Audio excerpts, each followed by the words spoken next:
Gloire à Dieu. Amen. Alors, le message que je vais donner aujourd'hui est tellement glorieux. J'aimerais que vous puissiez taguer les membres de vos familles. Partagez massivement ce message. Pendant que je recevais ce message, j'étais excité. Alléluia. Amen. Pendant que je mettais dessus, j'étais excité parce que savourer la parole, la gloire de la parole, c'est un autre niveau. Amen. Tellement excité. Nous sommes dans un enseignement. Dieu nous a dit c'est le mois de la vision. Et là, Dieu nous montre déjà comment voir Dieu. Alors maintenant, pour commencer, nous allons revoir certaines bases de notre enseignement sur la vision. Amen. Voir en esprit, ou du moins les visions. Alors, nous avons compris ensemble, numéro 1, qu'il y a 3 types de visions. Là, je ne parle pas d'abord à propos des visions surnaturelles. Je parle à propos des visions. Amen. De la vision. Pas d'abord dans l'aspect surnaturel. Nous avons vu qu'il y a 3 types de visions. La vision physique, la vision de l'âme, qui est l'intelligence, l'imagination. Nous avons vu qu'il y a la vision de quoi? De l'esprit. Nous avons vu qu'avec les yeux physiques, on voit ce qui est là, dans le monde physique. Tu ne peux pas voir ce qui n'est pas là, dans le monde physique. Avec les yeux physiques, on ne peut pas inventer. On voit ce qui nous est révélé, qui nous est montré, qui est en face de nous.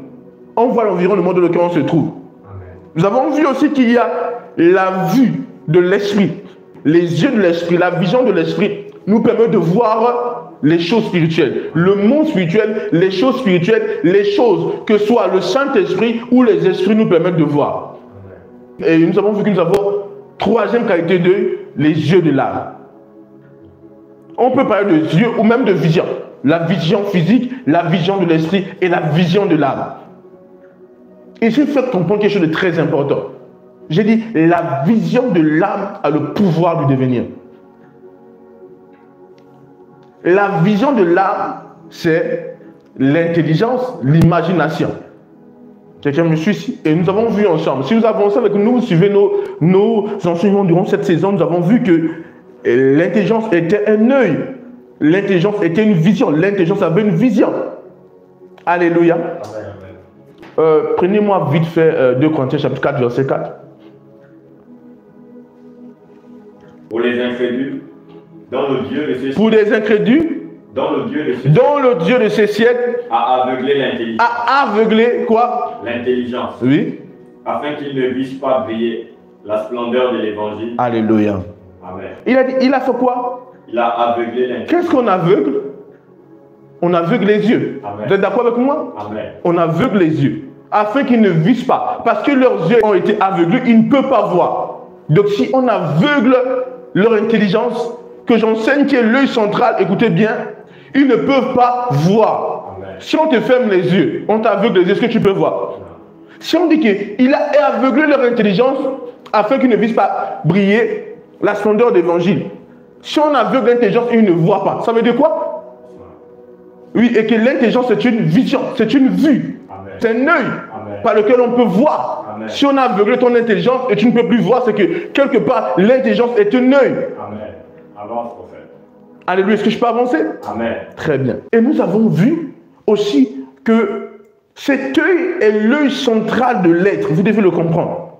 Votre intelligence, ne jouez pas. Certaines personnes vont être choquées quand je parle de l'intelligence. Parce que certaines personnes, on les a mal défini l'intelligence. L'intelligence n'est pas ce qu'on dit, tel intelligent, non. L'intelligence est une faculté que Dieu a donnée à chaque homme. Tous les hommes ont une intelligence. L'intelligence est comme un organe.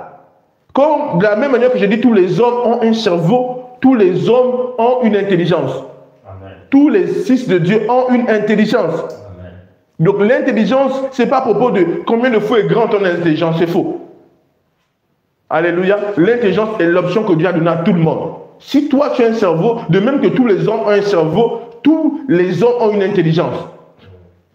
Et vous devez comprendre que l'intelligence n'est pas un bien matériel. L'intelligence n'est pas le cerveau. L'intelligence est spirituelle. Et nous définissons l'âme comme étant le siège de quoi? De l'intelligence, de la volonté et des émotions. Donc l'intelligence est un bien immatériel. L'intelligence n'est pas matérielle. L'intelligence n'est pas visible. L'intelligence n'est pas le cerveau. Souvent, quand on dit tel est intelligent, hein, c'est parfois ou tel est plus intelligent que tel autre. En fait, non. C'est parfois un abus de langage.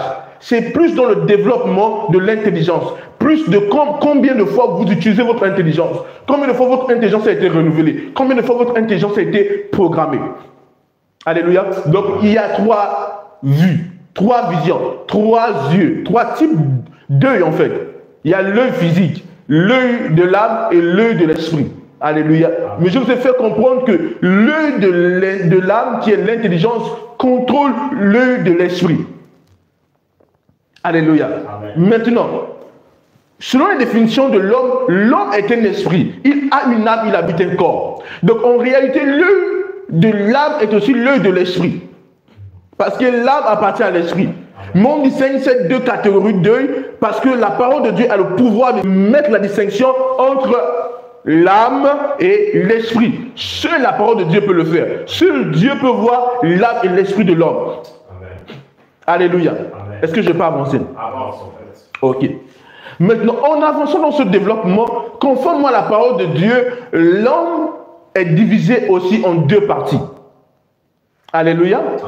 L'homme physique, l'homme tout entier, l'être tout entier de l'homme est divisé en 2 parties. Nous avons vu, il y a l'homme intérieur et l'homme extérieur. Amen. On va revoir juste ce passage, 2 Corinthiens chapitre 4, verset 16. C'est pourquoi nous ne perdons pas courage. C'est pourquoi nous ne perdons pas courage. Et lorsque même oui, que notre homme extérieur se détruit, notre homme intérieur se renouvelle de jour en jour.